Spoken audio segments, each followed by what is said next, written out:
So we finished off last month and we're moving into this month, and which is intention is the theme for this month.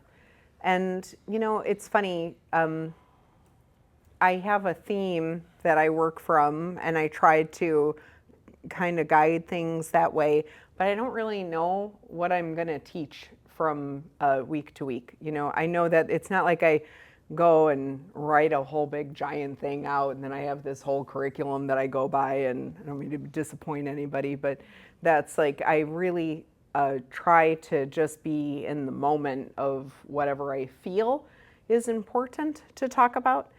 And and I just hope it resonates. Do you know what I mean? And I just hope it works out. So that's interesting when we're talking about intention, right? Because intention feels like a goal or like a trajectory that you should be on, and you should have some structure around it. And I feel like there's some wiggle room on that.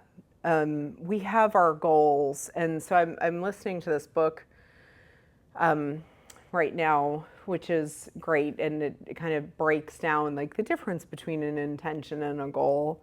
And it's so what the author says is if somebody has a goal of going hiking with their friend, for instance, then the goal is obviously to get to the top of the mountain, right? Or maybe that's the person's goal.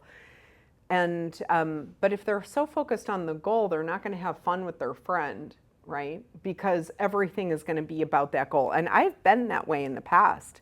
And I've like left friends literally on hikes, like left them in the dust. You know what I mean? Because I'm like so focused on like, I got to get to the top of the mountain and that's my goal. And I missed my intention entirely, which was to spend time with this person that I invited with on this hike, right? And so super lame on me. I did that with Chris. I've done it with a lot of people, and it's no good, And so, and it's because my intention and my goals were actually in conflict with each other. And so when and that's just part of like growing up, right? Like we go through phases where we are so goal centered and so goal oriented that we like lose the whole joy of what we're working towards. And then we get that goal and we're sitting in it and it's like la-di-da, And we missed the real part, which was the working toward it and all of the little things that we experience along the way. And those things need to be intentional. Those things need to be intentional. And so it doesn't mean that we're going to do things perfect. I screw up all the time, and that's just part of life. And so the end goal, like my goal for this center, the only goal that I have is that people come here and they feel safe and they feel loved. That's it. And that's like my number one goal. And so then everything else has to kind of like follow that. And then my intention is that it's meaningful, right? The intention is that the teachers, they feel like they are adding value to everything, right? And so then there's like these other things that come as a byproduct of it. And so I can't change how things are received by everybody else if my goals and my intentions are not in alignment with each other. And so all I can do is just be like, okay, this is what I'm doing. And for better or for worse, it either resonates or it doesn't, It either helps or it is a hindrance. It either adds value or it takes away value from your life. And so like in anything that takes away value from your life, you shouldn't be a part of. Do you know what I mean? And so, but anything that adds value to your life in your goals, those are the things that should be intentional, that you're working towards on a regular basis in your life. That's all. I think it's really simple. When we overcomplicate things to death. So tonight, as we are kind of introducing this theme of intention and where we're headed with it, I, kind of sit with that for a minute. Like, we're going to do a little prepping, but like we have our goal, right? And so I'm assuming, and this is a big reach, but I'm assuming that everybody comes to meditation class because they have a goal of maybe inner peace or some joy in their life or tranquility or trying to master their mind, something like that. That it feels like that would be the goal. Like you drive over here when we just had a big dust storm because those things are important to you, right? And so then if we collectively, that's our goal, then the intention behind it's actually really simple, right? The intention is to be still. The intention is to show love to the other people that are here, right? The intention is to make sure that you emanate the vibration that you're looking for in return. Does that make sense? Yes. And so it's like, it's not that hard. We don't have to make everything really hard. We don't have to make everything like, it's going to be this, and I'm going to do this, and then I'm going to do this, and da-da-da-da. It doesn't. We just be nice to each other and chill out, and we take some peace, and we focus on our breath, and we get centered, and we start working on disciplining our mind, right? So that's what this class is. This class is how do we discipline the mind. So, okay, everybody here has been here. I don't think there's one new face. There's one new face. Two, Jack, too. What's your name? I'm Kathy. Kathy, nice to meet you. Thank you for coming. Who's the other person? Oh, welcome. I feel like I've seen you here before, though, haven't I? That's what I said too. Yeah. You were just meant to be. And so here we go. What's your name? Jenna, nice to meet you. Okie dokie. Who's never meditated out of these two people? All right, cool. Then we're on like perfect. We don't have anything to worry about. So let's go ahead and just sit up nice and tall. Get yourself into a nice, comfortable seated position, whatever that means for you. If it's like, I do like this half pose here. You can do whatever feels good. Rob sits on his knees and a bolster underneath him, so that feels good to him. And you are welcome. If you are somebody, I'm really big on this. If you're somebody who's not comfortable in your skin and you feel like you're just going to be like wiggling and moving, and it's better to lay down. Okay, in the beginning. And then over time, you just build up the strength, you build up the discipline, and then you can sit, right? But if you feel like you're going to be uncomfortable and you don't have a wall behind you to support you, then just lie down, but make sure you keep your feet on the floor and your knees to the ceiling. That way you don't fall asleep, okay? All right, so let's go ahead and just close our eyes down and settle in, getting yourself into a nice meditation posture. You'll feel aligned when you can kind of pull your head over your heart and then allow your sits bones to kind of roll down into your bolster or seat, and then that'll automatically pull your heart over your pelvis.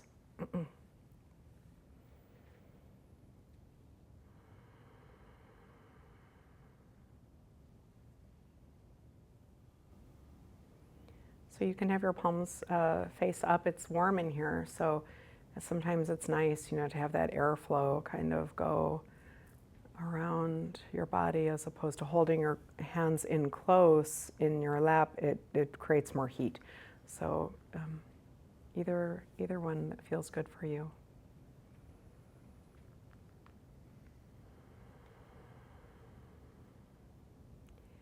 And let's just take a minute to really allow whatever chatter is going on in the mind to start to slow way down. And we can do this by just bringing real concentrated attention to your nose.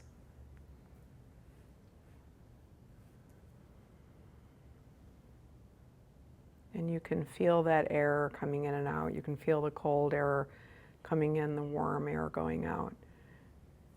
2 months ago, maybe it was, or 3 months ago, we really focused on the breath in meditation, and we did a whole month of that. So for those of you that remember, just start to go back to that practice of just really connecting in a very intimate way with your breath. You can even kind of watch it as it goes in and watch it as it goes out. Bringing awareness to the inhale, the same attention and awareness to the exhale.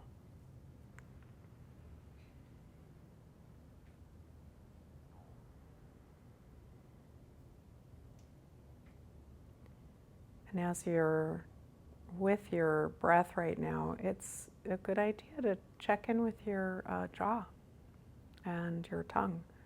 Make sure that they're not too tight, that the jaw is loose, that the tongue is loose in the mouth. It's not pressed up against the roof of your mouth or smashed down in the back.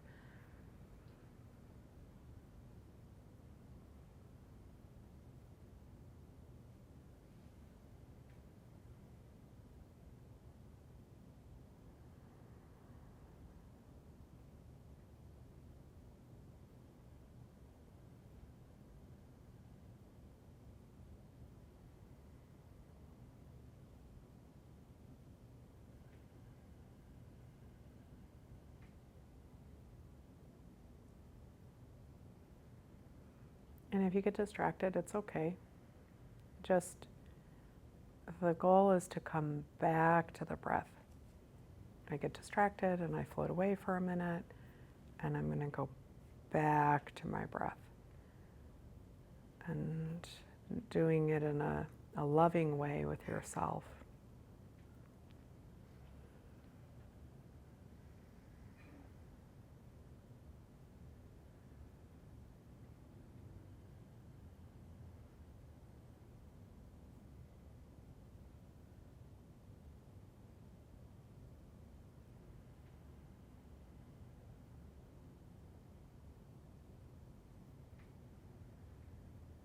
If your mind starts wandering all over the place, just remember that it is designed, your brain is designed to think. But what we're working with is the mind.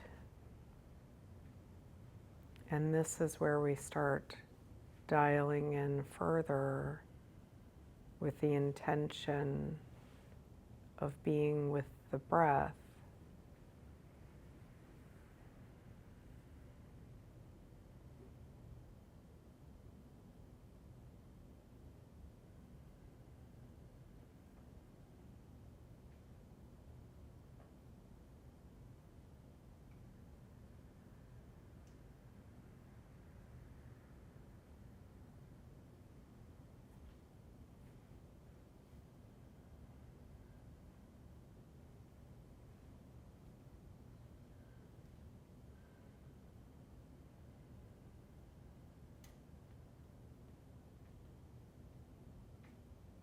Now I'd like you to just kind of check in with yourself and feel if the mind is a little bit more quiet than when we first started.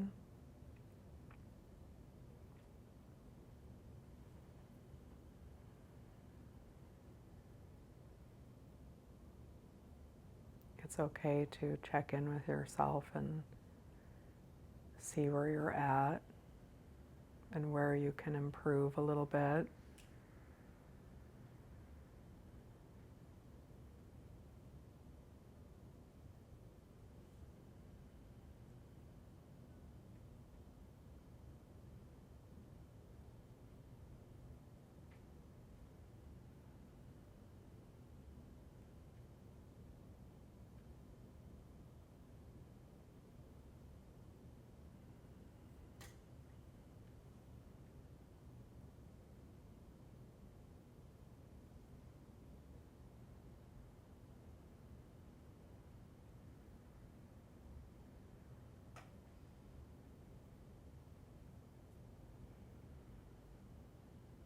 So now I'd like you to just consider what we had discussed earlier about goals versus intention.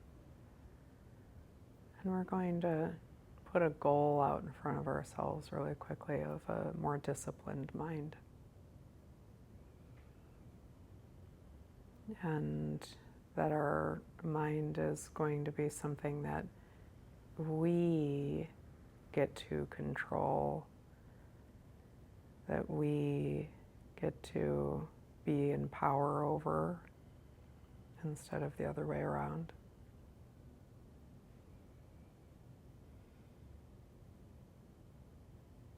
And then all the benefits and amazing things that come with that. Less reactive, less compulsive, more grounded, more focused, maybe accomplishing more or finding more peace, whatever the case may be. Whatever the images you create for yourself of what that means to have that goal in mind, that you have a very disciplined mind. Maybe just imagining, if you can, what that part of you feels like, looks like, acts like. And then just take some time to create that image for yourself and hold it.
So now that you have that kind of that long-term goal set out before you,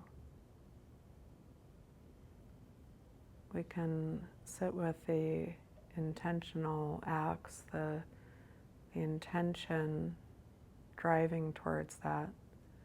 And it's okay to let your mind go into imagination about maybe one or two different types of activities or experiences that come up, and how your intention is to meet that based off of that long-term goal.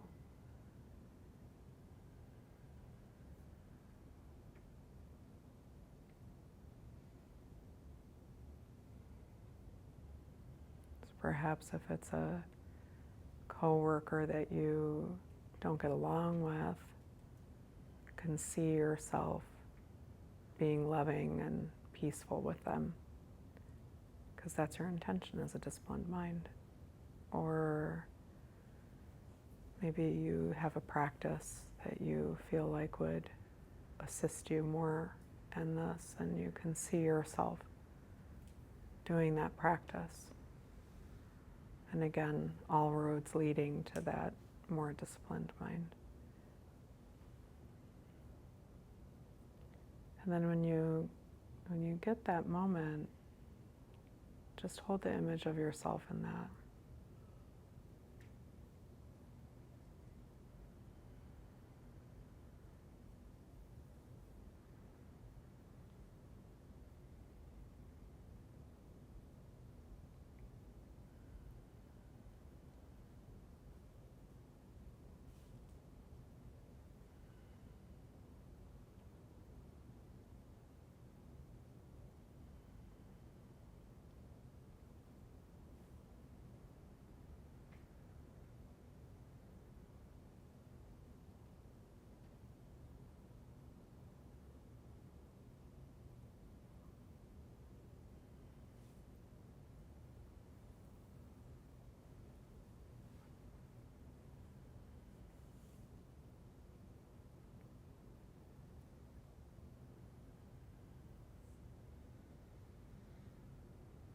And if other situations or circumstances pop up, just remember that your long-term goal is this disciplined mind. And so if a situation comes up, your intention is to meet it from that space, from that more disciplined mind, and what that looks like for you.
And if you find yourself going too far off the rails in your imagination,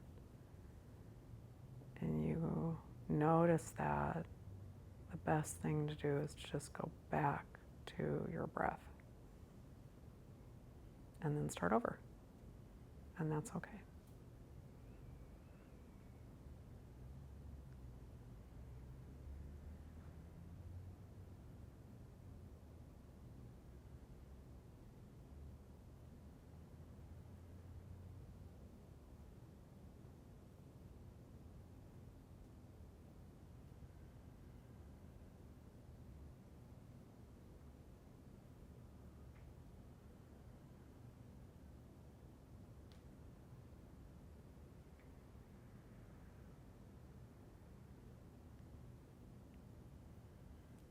Wherever you're at in your meditation, kind of take a moment to appreciate that long-term goal again of that more centered, stronger, disciplined mind.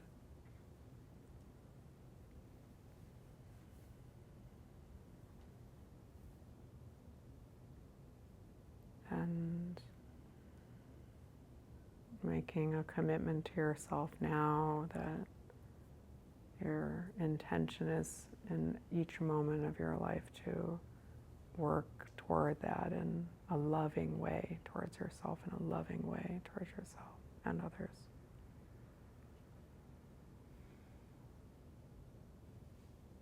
And you can start to bring a little bit more movement back into the body.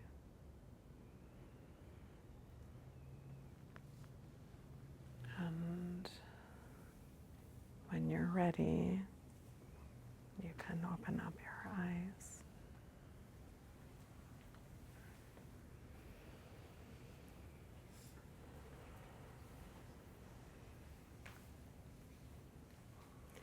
So this is a good thing for you to think about this month, you know. Where's your intention? What's your intention? So we have the goal and then versus my intention. And so what's my intention with things?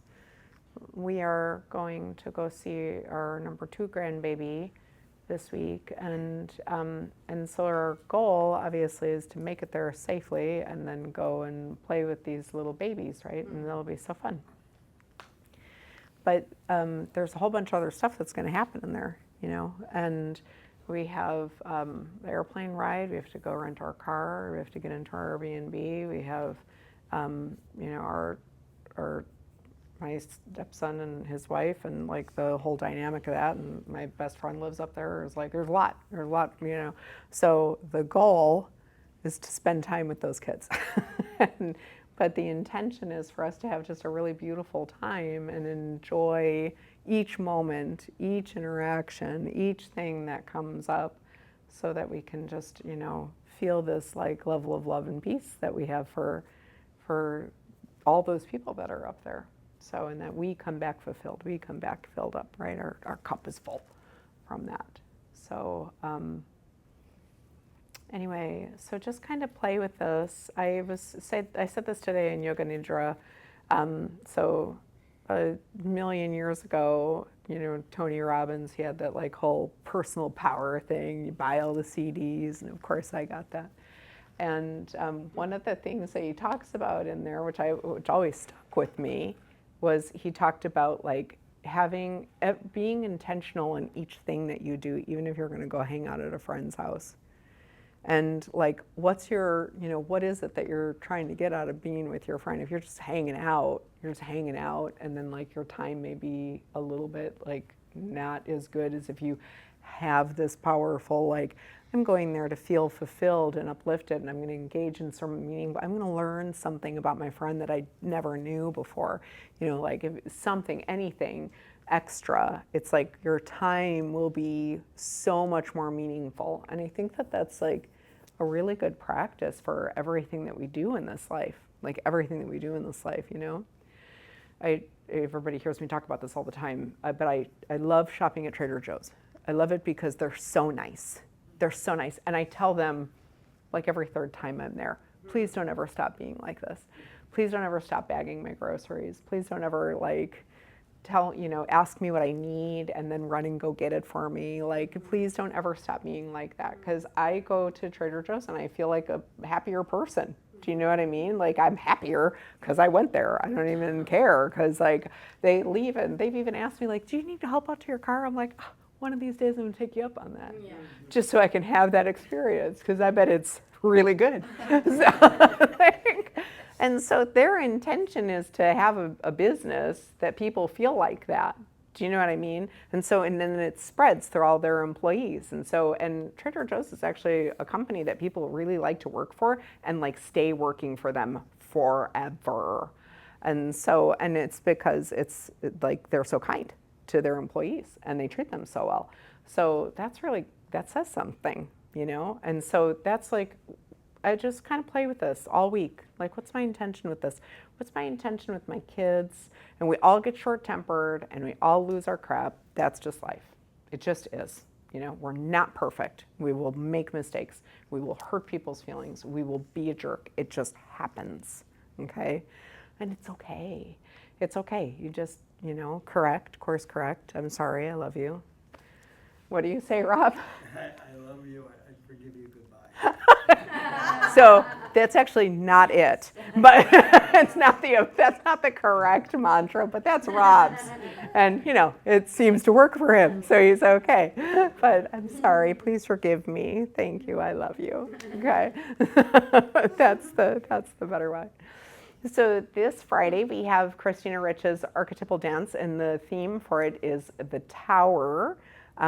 She just does such a good job at that. I can't stress it enough. If you are looking to like just move somatically, like move everything out of your body, go to that class. It just feels so good. She does an amazing job, and she brings all kinds of like stuff to dress up in and whatever. And if you're feeling like, oh, I don't want to dance in front of anybody because I'm going to feel like an idiot, the majority of the people have their eyes closed. I don't know how we don't all run into each other, but I think everybody just wants to like go inside and then just move. That it's like nobody's looking at anybody, nobody cares. Next then is Saturday.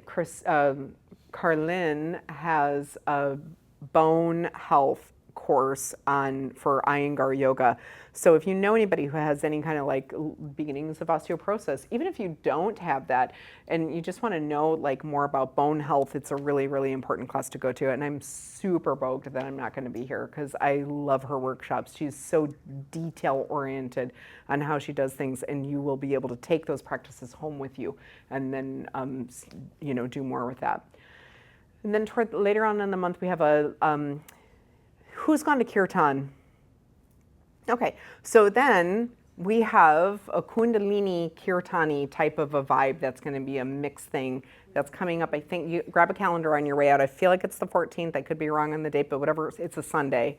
And so it's really just, I'm so excited about that because you will have live music while you're doing your Kundalini. So you'll feel really, really expansive, super, super good.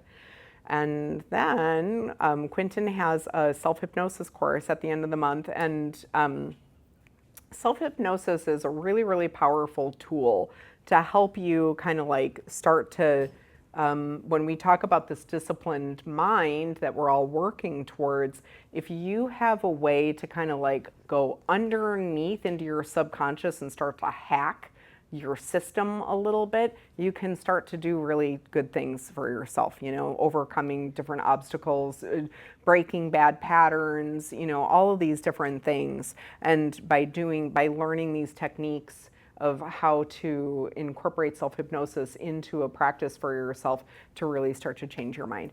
And then we have kind of like a sale if you get in before the 13th, you get like a huge discount. So anyway, so lots of good stuff this month. All right, I will see y'all next week. Thank you. Thank you. Thank you. Thank you. Thank you. Thank you. Thank you. Thank you.